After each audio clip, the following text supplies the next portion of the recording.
नमस्कार, SBT news में आपका स्वागत है। पेश है 6 अप्रैल शनिवार सुबह 6:15 बजे राजस्थान की बड़ी खबरें। राजस्थान के चूरू में प्रधानमंत्री नरेंद्र मोदी ने कहा कि बीते 10 साल में हमने कई काम किए हैं, लेकिन ये बहुत कम है। अभी तक जो मोदी ने किया है वो तो सिर्फ बड़ी होटलों में मिलने वाला स्टार्टर है। अभी तो खाने की पूरी थाली बाकी है। उन्होंने 3 तलाक पर कहा कि ये कानून हमारी मुस्लिम बहनों की मदद कर रहा है। वे ये समझें कि ये 3 तलाक आपके जीवन पर तो खतरा था ही, मोदी ने आपकी रक्षा तो की है, लेकिन मोदी ने हर मुस्लिम परिवार की भी रक्षा की है। प्रधानमंत्री ने राम मंदिर, भ्रष्टाचार और परिवारवाद पर कांग्रेस और विरोधियों को घेरा। पीएम ने कहा कि कांग्रेस ने तो राम मंदिर पर एडवाइजरी जारी की है, अपने लोगों से मुंह पर ताला लगाने को कहा है। उन्हें लगता है कि भगवान राम पर कुछ बोला तो कहीं राम राम ना हो जाए। चूरू से भाजपा ने पैरा ओलंपियन देवेंद्र झाझड़िया को उतारा है। वहीं कांग्रेस ने भाजपा छोड़कर हाल ही में पार्टी का दामन थामने वाले राहुल कसवा को टिकट दिया है। राजस्थान प्रदेश कांग्रेस अध्यक्ष गोविंद सिंह डोटासरा ने पीएम मोदी पर तंज कसते हुए कहा कि क्या मैं आपको पेपर चोर दिखता हूं। गुरुवार को चित्तौड़गढ़ में कांग्रेस प्रत्याशी उदयलाल अंजना के समर्थन में ईरानी सिटी सेंटर में आयोजित नामांकन सभा में उन्होंने तंज कसा। सभा में प्रदेश कांग्रेस अध्यक्ष गोविंद सिंह डोटासरा ने कहा कि ये चुनाव बार बार झूठ बोलकर सत्ता में आई सरकार को सबक सिखाने का मौका है। किसानों, युवाओं और हर वर्ग को झांसा दिया गया। मुझ पर भी झूठे आरोप लगाए गए हैं। डोटासरा ने कहा कि क्या आपको मैं पेपर चोर दिखता हूं? 10 साल से देश में तानाशाही चल रही है। चीन देश के भागों पर कब्जा कर रहा है। विपक्ष को ईडी, सीबीआई और आयकर के छापों से डराया जा रहा है। अब देश का किसान और युवा ऐसे लोगों को सबक सिखाएंगे। कांग्रेस के हरियाणा, दिल्ली तथा दादर नगर हवेली के लोकसभा चुनाव में उम्मीदवारों के चयन के लिए शुक्रवार को यहां पार्टी मुख्यालय में बैठक हुई। कांग्रेस सूत्रों ने बताया कि बैठक कांग्रेस अध्यक्ष मल्लिकार्जुन खड़गे, कांग्रेस संसदीय दल की नेता सोनिया गांधी और पार्टी महासचिव संगठन केसी वेणुगोपाल और अन्य नेताओं की मौजूदगी में हुई। सीकर से लोकसभा प्रत्याशी सुमेधानंद सरस्वती के समर्थन में हुई जनसभा में सीएम भजनलाल शर्मा ने कहा, मुझे पंजा मत दिखाइए, इस पंजे ने देश को गंजा कर दिया है। वे अपने संबोधन में सुमेधानंद के लिए वोट करने की गुजारिश कर रहे थे। सभा यहां गुरुवार को लक्ष्मणगढ़ के रामलीला मैदान में मौजूद रहे। मुख्यमंत्री ने आपातकाल के दौरान जनसंघ से जुड़े 8 कार्यकर्ताओं के परिवार को सम्मानित भी किया। जनसभा को संबोधित करते हुए भजनलाल शर्मा ने कहा, आज मैं यहां कार्यक्रम में देरी से पहुंचा क्योंकि इससे पहले चूरू में कार्यक्रम था और वहां बारिश हो गई। वर्तमान में खेतों में कटाई का समय चल रहा है, लेकिन इसके बावजूद भी बड़ी संख्या में यहां लोग पहुंचे हैं। यदि इस समय बारिश आती है तो किसान को सभा तो क्या नींद तक नहीं आती। राजस्थान लोक सेवा आयोग प्रबंधन ने अभ्यर्थियों से शुल्क का भुगतान ऑनलाइन माध्यम से ही करने के नियम को जारी रखते हुए 1 जनवरी 2024 से पोस्टल ऑर्डर के जरिए शुल्क लेना बंद कर दिया है। आयोग द्वारा संशोधन शुल्क, विस्तृत आवेदन पत्र के साथ लिया जाने वाला शुल्क आदि केवल ऑनलाइन माध्यम से ही स्वीकार किए जा रहे हैं। आयोग की ओर से समस्त अभ्यर्थियों को जरिए प्रेस नोट सूचित किया गया है कि आयोग को किया जाने वाला शुल्क भुगतान ऑनलाइन माध्यम से ही किया जाए। किसी भी परिस्थिति में पोस्टल ऑर्डर इत्यादि से किया जाने वाला ऑफलाइन शुल्क आयोग द्वारा स्वीकार नहीं किया जाएगा एवं इसके लिए अभ्यर्थी स्वयं जिम्मेदार होगा। सुप्रीम कोर्ट ने दिल्ली जल बोर्ड को नोटिस जारी किया है। इसमें दिल्ली के प्रधान सचिव को कहा गया है कि पीने योग्य पानी की आपूर्ति करने वाली कंपनी को उसका भुगतान किया जाए। आप सरकार ने सुप्रीम कोर्ट में याचिका लगाई है कि पानी की आपूर्ति करने वाले संस्था का भुगतान नहीं किया गया है। इस मामले में अगली सुनवाई 10 अप्रैल को होगी। जल्द ही यूपीआई के जरिए कैश डिपॉजिट अपने बैंक खाते में कर पाएंगे। आरबीआई गवर्नर शक्तिकांत दास ने शुक्रवार को मॉनेटरी पॉलिसी कमेटी की मीटिंग में ये जानकारी दी। उन्होंने कहा कि यूपीआई की पॉपुलैरिटी और एक्सेप्टेंस को देखते हुए अब इसके माध्यम से कैश डिपॉजिट फैसिलिटी का प्रावधान है। ये सुविधा कैश डिपॉजिट मशीन में उपलब्ध कराई जाएगी। अभी मशीन से कैश डिपॉजिट करने के लिए डेबिट कार्ड का इस्तेमाल किया जाता है।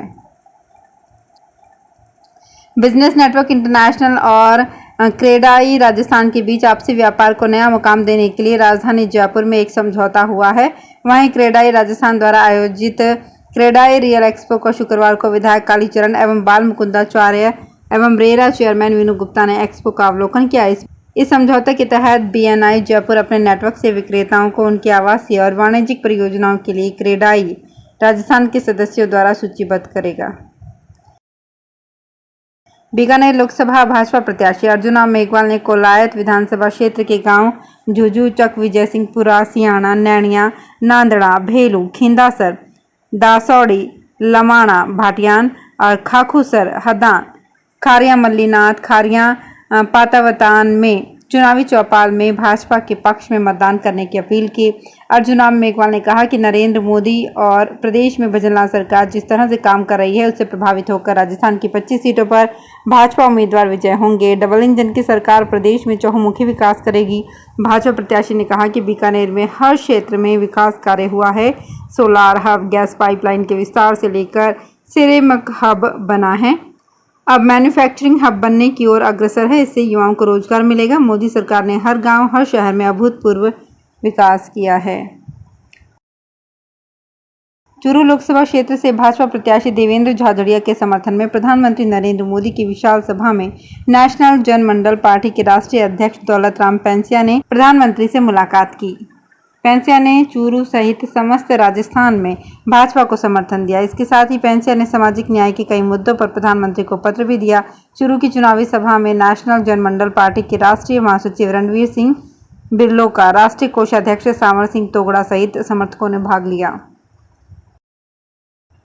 राजस्थान में किसी भी जिले में सोशल मीडिया प्लेटफॉर्म पर फेक न्यूज और हेट स्पीच के प्रकरण सामने आने पर उनको हटाने के लिए पुलिस के स्टेट क्राइम रिकॉर्ड ब्यूरो द्वारा टेक डाउन नोटिस की कार्यवाही की जाएगी। राजस्थान पुलिस के महानिदेशक शरत कविराज ने बताया कि सभी जिलों में पुलिस तथा सूचना एवं जनसंपर्क विभाग के अधिकारियों के नेटवर्क के साथ समन्वय करते हुए सोशल मीडिया पर फेक न्यूज और हेट स्पीच के मामलों की निगरानी की जा रही है।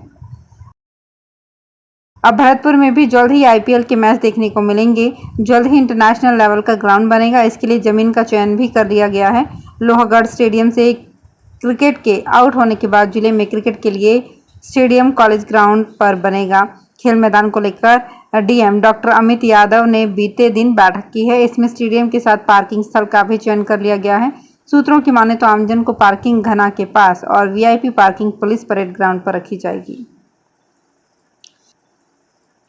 पूर्व राष्ट्रपति रामनाथ कोविंद 8 अप्रैल को उदयपुर यात्रा पर रहेंगे। वे यहां पर वृद्ध आश्रम में वृद्धजनों के बीच रहेंगे। इस दौरान वृद्धजनों का फैशन शो भी होगा।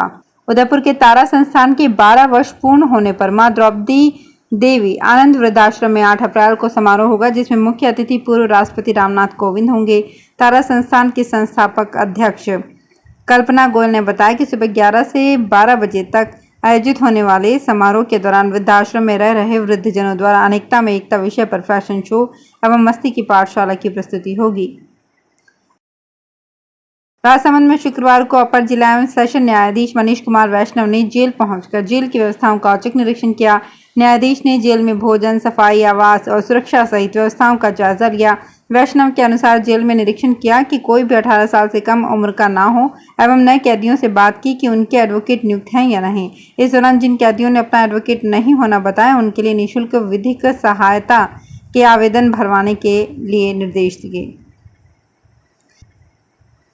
राजस्थान के उदयपुर में जिला प्रशासन एवं पर्यटन विभाग के संयुक्त तत्वाधान में विश्व प्रसिद्ध 2 दिवसीय मेवाड़ महोत्सव का आयोजन आगामी 11 अप्रैल से होगा। उपनिदेशक पर्यटन शिखा सक्सेना ने बताया कि मेवाड़ महोत्सव के दौरान 11 अप्रैल को शाम को शहर में विभिन्न समाजों की गणगौर सवारी गणगौर घाट पहुंचेगी। शाम 6 से 7 बजे तक बंशी घाट से गणगौर घाट तक रॉयल गणगौर की सवारी प्रमुख आकर्षण का केंद्र होगी। वहीं शाम को सांस्कृतिक संध्या व आतिशबाजी का आयोजन होगा। तो फिलहाल खास खबरों में इतना ही। ताज़ा खबरों की जानकारी के लिए देखते रहिए एसबीटी न्यूज़। धन्यवाद।